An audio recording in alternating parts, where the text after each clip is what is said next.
Hello everyone, welcome to another one of our Marvel Bible studies. Today we're going to be discussing Captain America 2, The Winter Soldier. Definitely one of the more well-renowned Marvel movies, but in discussing this I not only want to address the great character development, the awesomeness that is Captain America in the MCU, but also, and even more importantly, giving you the opportunity to just add one more of the reasons we enjoy this film to your list. That it reminds us of the one we love most. From a Christian worldview, I want to point out some parallels in not only addressing and extending on the things that we discussed in the previous Captain America movie, just like in the sequel to the study, we'll also do the sequel to the movie. I want to point out to you something very important about not only judging motives, but recognizing the good from the bad. So let's start in Matthew chapter 7 and verse 15, where we have read before, "Beware false prophets, who come to you in sheep's clothing, but inwardly they are ravenous wolves."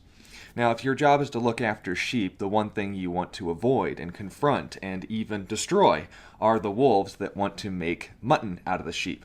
But unfortunately, in the realm of spiritual warfare regarding the conflict of truth versus deception, the liars are going to lie not just on the inside, not just out of their mouths, but also with their lives. The bad guy's specialty is always to look like the good guy. So we have to ask ourselves, in this movie, who was the bad guy, Captain America or Hydra? Since they both looked like good guys, we have to look a little bit deeper than surface level, now don't we? Well, in order to form an informed conclusion about this, let's start asking a few questions. What were their goals? Let's start there. Well, Captain America, obviously, he was the greatest soldier not to perpetuate war, but to bring peace. He fought for a purpose, to make sure that others who A, couldn't fight, but B, those who didn't want to fight anymore, would be able to pass on that mantle to the man who never got tired, who never, well, I guess he got hungry, do they eat breakfast and that sort of thing kind of references? But you understand the point that I'm making. They fought for peace and end to conflict. They conflicted with others because they didn't want to end the conflict, right? Well, then let's ask it again. Was Hydra any different? Technically, no. Their goals, the end result of both of their visions, the reasons that both Captain America and Hydra both fought, were for peace. Their enemies were the same, Nick, quoting Alexander Pierce, right? Disorder, war. Now, granted, their methods were different. We'll address that in a moment. But catch this. The end goal doesn't identify either as a villain. In fact, if we were to only judge them based off of the end goal, we'd call them both heroes, wouldn't we? So that doesn't help that much. Let's continue with another question. What was their message? How did they communicate this desire for world peace? Well, Captain America, stated in his very famous quote that was either made off the back of his hand or he wrote it down first, is this: "The price of freedom is high, but it's a price I'm willing to pay." Now, once again, that's very noble. That's very self-sacrificial. That's something that's not only something he'd stand behind, but we'd even stand behind, right? They're willing to pay any price for freedom. Hydra also wants to pay any price for freedom. Still doesn't help us, right? Now catch this. In a way, both Hydra and Jesus, now catch this here. Both Hydra and Jesus would have the same motives on paper. External appearance of the good guy, right? Because catch this, John chapter 15, 12 through 13, Jesus says, "This is my commandment, that you love one another as I have loved you. Greater love has no one than this, than to lay down one's life for his friends." So the emphasis of not only sacrifice to accomplish good, but also to note that that sacrifice for a purpose is indeed a noble pursuit. And when we're talking about something as good, if we are Christians, we call Jesus that standard. We're following him. But let's ask ourselves the question then. Do you think that Jesus would have joined Hydra? Just because on the outside, on the billboards, in the commercials, they would not only say, "Cut off one head, the other shall take his place," or "two more shall take his place," but the emphasis would be on what? Sacrifice. Certainly not, right? Now notice, Captain America, he was willing to pay a price for freedom. But was it to make others pay it? Are they making decisions for other people, or is he saying, I'm willing to put my life down? Indeed, let's read the rest of the quote, and this is what brings us to the main point. What was their means? We discussed their goal. We discussed their message. And in both cases, we would conclude that Captain America and Hydra are essentially the same entity, until you find out how they're going to go about accomplishing these goals and acting out this message. Their means. How did they want to achieve world peace? How did they want to sacrifice? Because after all, Jesus both acknowledged this, and Captain America and Hydra. We got a problem here. Who's the bad guy? Well, Captain America, allow me to finish the quote, said, "The price of freedom is high, and it's a price I'm willing to pay. And if I'm the only one, so be it." Compare that to Alexander Pierce, who said, "I'm about to bring peace," something we're all in favor of, right? "To 8 billion people," also a good thing, by only sacrificing 20 million. Suddenly, the morality train has derailed, don't you think? Now, notice the difference between the two individuals. One says, I'm willing to lay down my life for freedom. And if others want to follow, join me.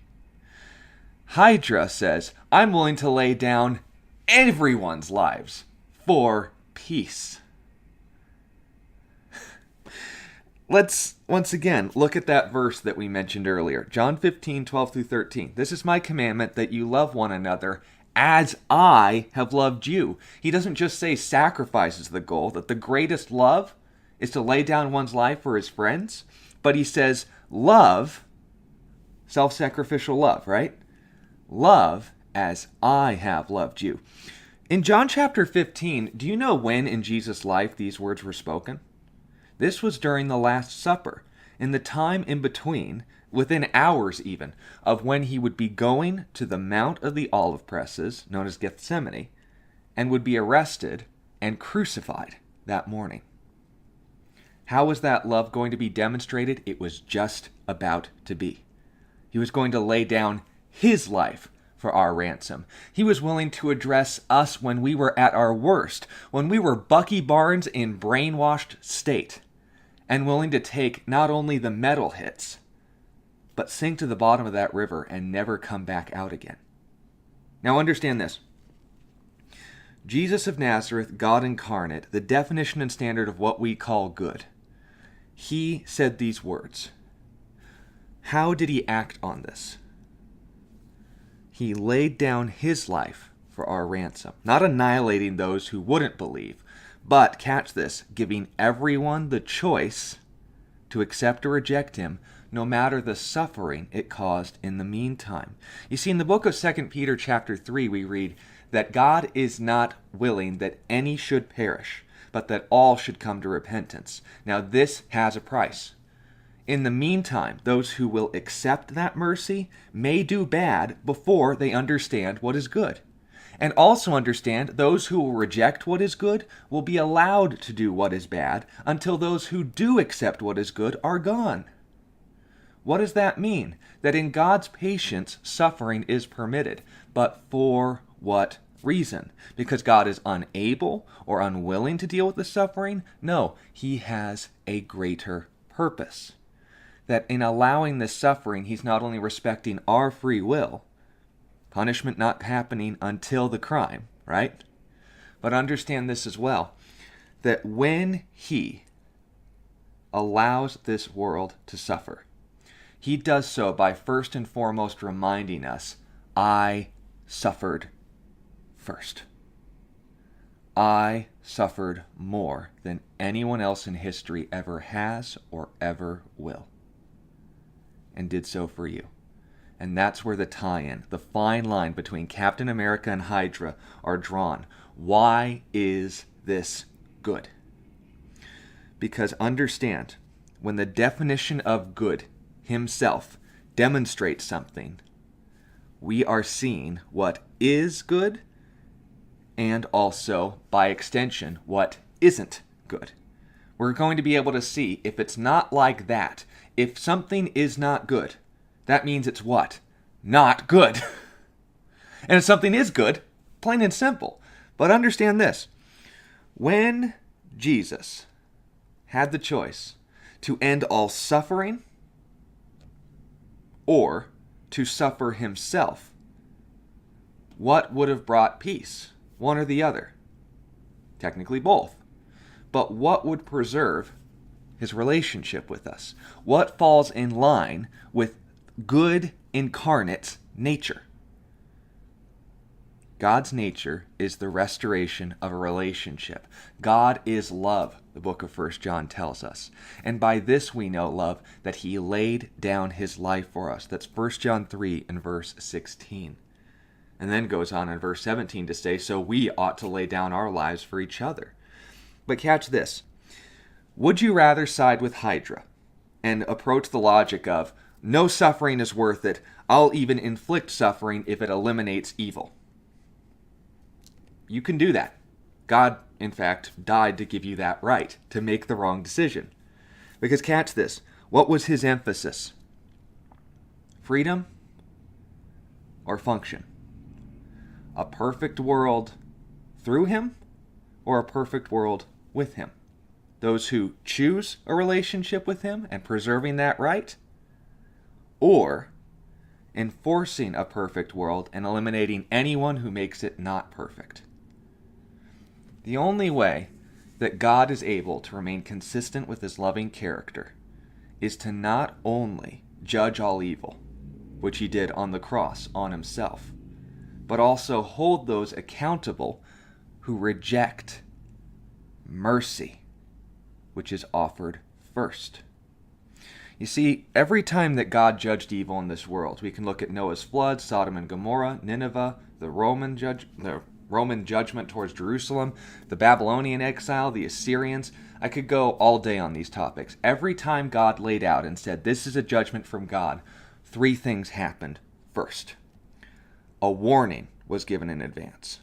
They weren't going to be judged for something they weren't aware of. And every single time God judged somebody, they first knew what they were doing was wrong. Time passes as a means of escape is prepared.